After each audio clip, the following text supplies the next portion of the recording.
vaciar la mente. En este momento no tengo ningún deseo. Kobayashi, tengo mucha hambre. Pareces una niñita. Ah. ¿Ah? ¡Yo también quiero! Toma.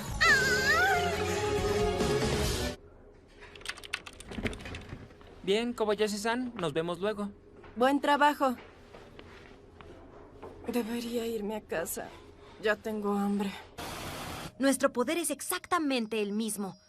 Pero esta vez yo seré quien la derrote.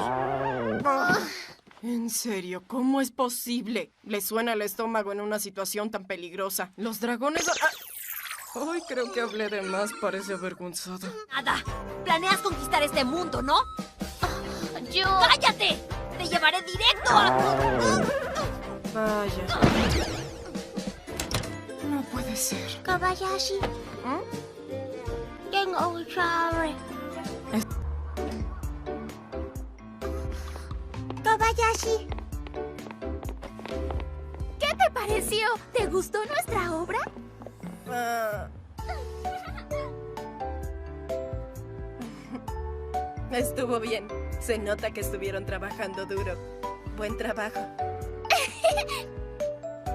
Bueno, ¿y qué? ¿No se les antoja ir a celebrar?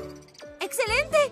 Además nos dieron una tarta de regalo. Elma, tú solo piensas en comer. ¡Eso no es verdad!